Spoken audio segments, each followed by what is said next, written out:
আজকের ভূপতি নগর নিয়ে মুখ্যমন্ত্রী যে বক্তব্য রেখেছেন, আমার মনে হয় উনি অসুস্থতার জন্য এইভাবে কথাবার্তা বলছেন। উনি সম্পূর্ণ অসুস্থ।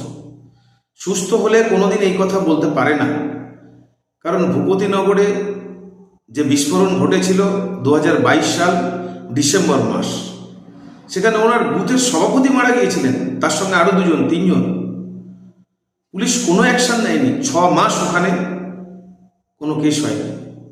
সেখানে পিআইএল করেন একজন ব্যক্তি হাইকোর্ট থেকে এনআইএ তদন্তের নির্দেশ হয়। সেই নির্দেশে আজকে তদন্ত করতে গিয়েছিলেন। তদন্তে 2 ব্যক্তিকে চিহ্নিত হয়, তাদেরকে জিজ্ঞাসাবাদের জন্য যায়, তাদেরকে নিয়ে আসার জন্য। সেখানে তারপরেও তার উপরে আক্রমণ হয় এনআইএর বিরুদ্ধে। কেন? এই মুখ্যমন্ত্রী বিভিন্ন সময় উস্কানিমূলক বক্তব্য রাখার কারণে আজকেও সেই রকম উস্কানিমূলক বক্তব্য রেখেছেন। উনি বলেছেন ওখানে একটা 2022 সালে নাকি একটা চকলেট বোমা ফেটেছিল।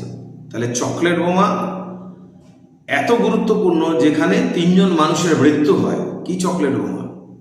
আমরা বিগত দিনে দেখেছি, আজকে খাগড়াগড় দেখেছি, মধ্যগ্রাম দেখেছি, পিংলা দেখেছি, বজবজ মহেশতলা দেখেছি, কত মানুষের প্রাণ গেছে। তারপরেও এইভাবে নির্লজ্জের মতো একজন সাংবিধানিক পদ মুখ্যমন্ত্রী এভাবে কথা বলতে পারে? আমার মনে হয় উনি অসুস্থ। এবং সব মানুষ দেখছে আসন্ন নির্বাচন, সেই নির্বাচনেও মানুষ দেখছে ওনার এই কাণ্ড কারখানা। এইভাবে করে নির্বাচনে বৈতরণী পার হওয়া যায় না। সেনাবাহিনীকে আক্রমণ করে, এনআইএকে আক্রমণ করে, আজকে সিবিআইকে, ইডিকে আক্রমণ করে, বর্ডার সিকিউরিটি ফোর্সকে আক্রমণ করে কোনোদিন আজকে ভালো হয় না। তাই যারা সন্ত্রাসবাদী, তারা আতঙ্কবাদী, তারাই এখানে উৎসাহিত হয়। তাই উনি সেইভাবেই করছেন। তাই যোগ্য জবাব এই নির্বাচনে উনি পাবেন।